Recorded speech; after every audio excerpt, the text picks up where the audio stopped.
continuing to follow new developments in East Nashville after a man was shot outside a Walmart by a security guard. It happened just before midnight at the store on Gallatin Avenue. Police tell us the guard chased a man suspected of stealing beer into the parking lot. The suspect had just gotten into a car when the guard fired one shot. That shot hit the man, who drove himself to the hospital. Last check, he was in critical but stable condition, and it's not clear yet if the guard will face any charges. A 6-year-old is now in state custody after that child was found riding around in an SUV that had all the ingredients in it to make meth.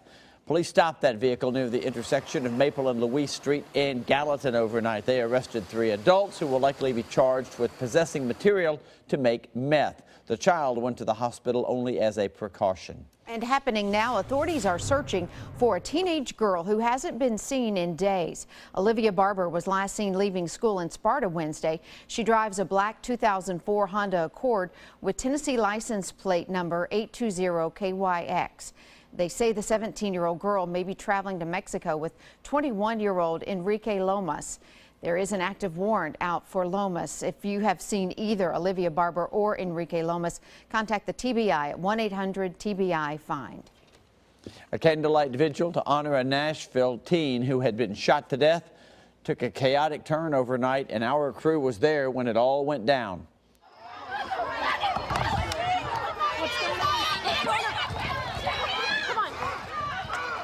Panic set in when someone shouted "gun."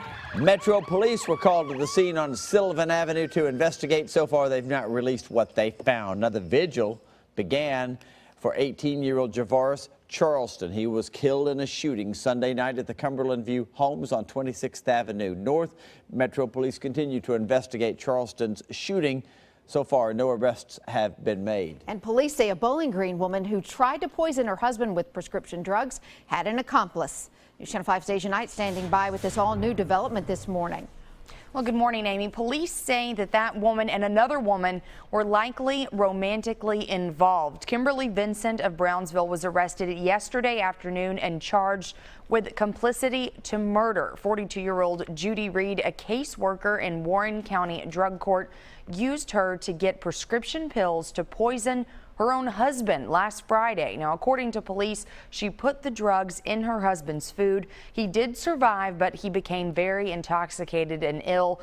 Reed used her position at the drug court to get drugs from that woman going through the program. She was using Opana, which is a very strong painkiller comparable to OxyContin. So there's going to be a lot more coming out of Bowling Green with this story. We'll be sure to update you here and on newschannel5.com. Amy. All right, strange one, thank you. And a manhunt continues this morning for a man considered armed and dangerous. Now, here's who authorities in Bowling Green are looking for. They say he was already wanted in connection to a case out of Pennsylvania when he was involved in a hit and run yesterday in Kentucky. Sheriff's deputies want to stress that the manhunt is not related to the search for the accused cop killer in Pennsylvania, Eric Freen. All of us have been receiving calls wanting to tie the story to the death of the trooper in Pennsylvania, and this is a separate case. They are not connected as far as we're aware at this point. They think he is still in the area. If you see him, they want you to call 911 right away. Back here in Nashville, police are asking for the public's help identifying a man that may be responsible for 2 holdups, one at the MAPCO on Dickerson Pike and another at the Super Discount Tobacco and Beer Store. Authorities say in both cases the man walked in with a gun and demanded cash. They think he left in an older model white sedan. If you have any information, call Crime Stoppers at 74-CRIME. And water is finally flowing again to all Metro Water customers after that massive water main break in Green Hills. Water flowing and roads are back open. Crews may have to go in and finish some work on parts of Harding Place, but as of right now, traffic is pretty good to go. When the 24-inch main first ruptured, it sent water rushing into the street and homes. Crews ended up having to replace a 15-foot section of the pipe.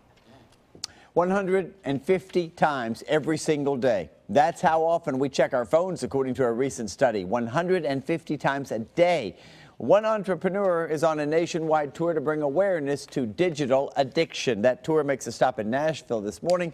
News Channel 5's Cuthbert Langley is here to tell us all about it. And you know, when I see my kids texting their friends, it just drives me crazy. I'd rather them at least call and talk, especially my son with his little girlfriend. You know, talk on the phone, talk to her. And I can't understand why we text all the time. I think that's a feeling that so many parents probably have. So many people these days are emailing, they're texting, they're Snapchatting, and they're not really carrying on conversations. You noticed it, Steve, and so did one tech entrepreneur who really is traveling the country, getting folks away from these guys, cell phones, and more about face-to-face conversations. Take a look at this documentary he's filming. His name is Brian Hiss. He was a startup tech entrepreneur in New York City, but quickly realized folks are just not carrying on conversations anymore. They're more just carrying around their phones too much. So he's not necessarily filling auditoriums and giving these big grand speeches. He's more just traveling the country, having experiences with nature and also with other people. And so that's what he says is pretty much the most important thing folks are forgetting to do, just have that face-to-face conversation. This movement is called Experience People, and it's a 20-city stop across the country. While he's here in Nashville, he's also going to be speaking to some tech companies here to get them to create apps that have folks on there less and less so that they can get back to their normal lives. Take a listen to what he had to say. We're going and meeting with a lot of people there, talking about it, and just really talking to these up-and-coming founders that they can create these lifestyle-type companies and they don't have to create immersive, sticky experiences for their users. And an example of that is Uber. I just pulled it up on my phone here. Basically, all you have to do is just find a car. It'll come right to you. You're on the app for less than 5 minutes. He says those are the apps that are going to stay popular because people aren't going to become over-consumed by them. Take MySpace, for example. That website was so popular, but now it's not because people were on it so much. And speaking of popular websites, Facebook, we're all on it all the time, but just how long are we every day? The number of minutes will really surprise you. We're going to have that coming up in 30 minutes. We'll send it back upstairs to you guys so I can finish typing out my emails for the I day. know, I'm busy too on my phone. I'm on Facebook. Thank you, Cuthbert.